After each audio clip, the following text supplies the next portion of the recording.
Halo MotoGP lovers, selamat datang di channel FMGP Sport, channel yang akan menyajikan berita seputar dunia balap spesial untuk Anda. Jika Sobat GP terhibur dengan berita yang kami sajikan, jangan lupa subscribe dan nyalakan notifikasinya. Baiklah, langsung saja mari kita simak berita selengkapnya.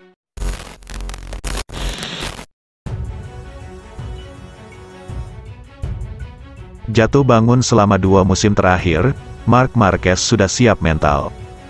Pembalap Repsol Honda itu tak takut mengalami crash lagi pada gelaran MotoGP Aragon, Minggu tanggal 17 September tahun 2022. Sejak awal kembali ke balapan setelah absen 3 bulan, Marquez mengatakan cepat lambat pasti akan jatuh lagi. Peringatan ini sebagai pengingat agar para penggemar tak menaruh harapan terlalu tinggi. Ternyata crash datang lebih cepat dari bayangan, yakni pada FP3 MotoGP Aragon. Ia jatuh bersama motor dalam kecepatan tinggi di tikungan 7. Honda RC213V rusak berat tapi Marquez bisa bangkit dan berjalan. Ia gagal lolos langsung ke kualifikasi kedua dan terpaksa start dari P13. Marquez berharap keadaan lebih bersahabat dengannya pada balapan. Jatuh, saya katakan kemarin. Jika saya mengetahuinya, saya tidak akan mengatakannya, sambil tertawa. Itu bagian dari pekerjaan, saya mengambil risiko beberapa hari dengan latihan menggunakan CBR, sesi latihan di Misano kemarin dan hari berikutnya ketika Anda kehilangan itu. Kata Marquez, pada sore hari saya bisa mengontrol poin ini sedikit lagi. Sekali lagi ini merupakan hari bagus untuk kami, terutama karena sore hari saya merasa baik-baik saja, kencang dan mengalir di atas motor. Inilah yang paling penting.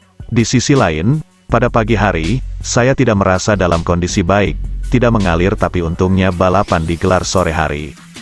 Semoga itu berjalan lancar. Jika Anda merasa rileks, Anda tidak terlalu lelah. Rider 29 tahun tersebut tak mau membahas tentang target posisi dalam lomba.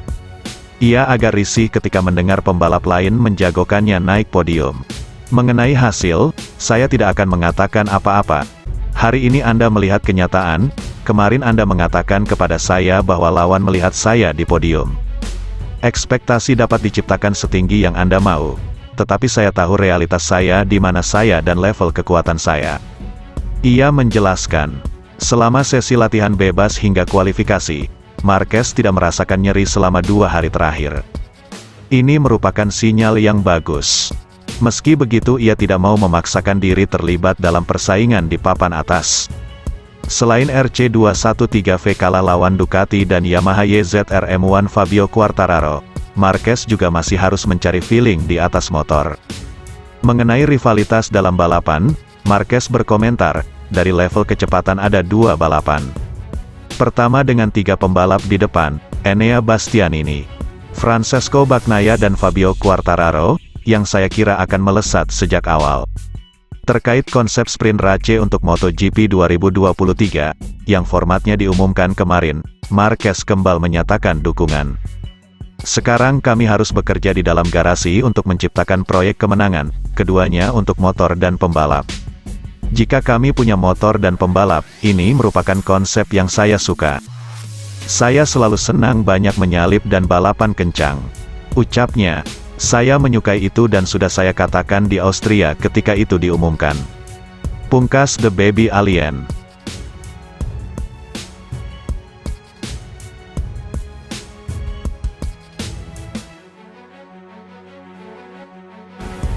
Sobat GP jangan kemana-mana, karena setelah ini masih ada berita menarik lainnya.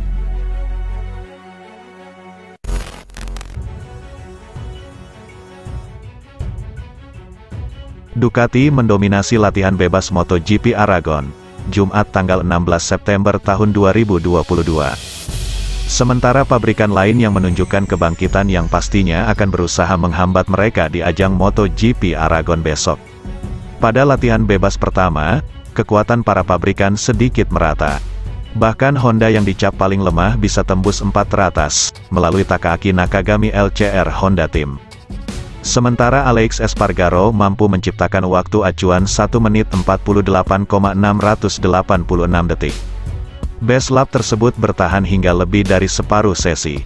Francesco Bagnaia hanya mampu memangkas gap waktu 0,012 detik. Sementara pembalap Suzuki, Alex Rins, bertengger di peringkat ketiga. Memasuki sesi kedua, para pengguna Desmosedici GP, berlomba-lomba membukukan catatan terbaik di lintasan yang jadi favorit banyak pembalap. Pembalap lokal, Jorge Martin, berhasil mencetak waktu lebih baik 1,2 detik dari catatan Espargaro di FP1. Rider Pramac Racing tersebut memimpin dengan 1 menit 47,402 detik. Fabio Quartararo mendobrak dominasi Ducati setelah mengukir waktu lebih lambat 0,074 detik dari Martin. Sementara di belakangnya adalah Johan Zarco, Enea Bastianini dan Bagnaia. Penurunan grip dikeluhkan mayoritas pembalap saat sesi berlangsung. Degradasi ban pun terjadi lebih cepat, namun kendala tersebut justru tak ditemui Bagnaia. Rider yang akrab dipanggil Peko itu ingin mencari solusi, agar ban lebih awet terutama saat mengebut. Ia ingin kualifikasi di tempat paling baik sehingga bisa mempertahankan podium tertinggi musim lalu sekaligus rentetan kemenangan 4 balapan terakhir. Namun misinya tidak akan mudah mengingat lawan yang juga bernaung di bawah payung Ducati akan jadi musuh utama. Bastianini belajar dari kesalahan hari pertama, pastinya siap memberikan perlawanan. Di sisi lain, konsistensi Zarco mempertahankan kecepatan juga patut diacungi jempol. Fabio Quartararo, Yamaha Factory Racing, berusaha keras bisa start di baris depan supaya bisa mencuri podium perdana Aragon. Jika misi ini tercapai maka merupakan sejarah baginya. Alex Espargaro yang melorot ke P13 di FP2, tentu akan berusaha mati-matian di FP3 dan FP4 demi lolos ke kualifikasi kedua. Sementara itu, sejak awal turun dalam latihan bebas, Marc Marquez tidak akan memaksakan diri.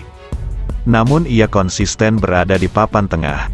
Pembalap Repsol Honda tentu tidak menyia-nyiakan jika ada peluang start dari 2 baris depan. Seperti yang diketahui, Marc Marquez akhirnya kembali turun di MotoGP setelah absen lama karena cedera. Pembalap Repsol Honda itu pun mengungkapkan sejumlah hal terkait kembalinya ia di Motorland Aragon. Selama 2 hari tes di Misano, pemenang 59 Grand Prix kelas MotoGP itu melahap tidak kurang 100 lap. Marquez berhasil membuat waktu lap setengah detik tertinggal dari best time Fabio Quartararo yang menjadi pembalap tercepat. Marquez pun menempati P13 waktu kombinasi tes Misano. Tentu saya sangat senang bisa kembali. Saya tidak mengira bila usai lomba di Mugello, saya bisa kembali lagi di Aragon, dan mampu turun lagi tahun ini. Sejak operasi pada Juni, proses penyembuhan berjalan baik dan kondisi saya membaik sedikit demi sedikit, ucap Marquez. Kendati begitu, Marc Marquez menegaskan bila masih banyak yang harus dilakukannya untuk mencapai semua target yang sudah dipatoknya. Setelah tes di Misano berlangsung mulus, Marquez mengaku berdiskusi dengan tim dokter dan diizinkan turun di Aragon. Terima kasih sudah setia di channel ini. Nantikan ulasan-ulasan menarik lainnya dari channel FMGP. Jangan lupa tinggalkan subscribe-nya dan sampai jumpa.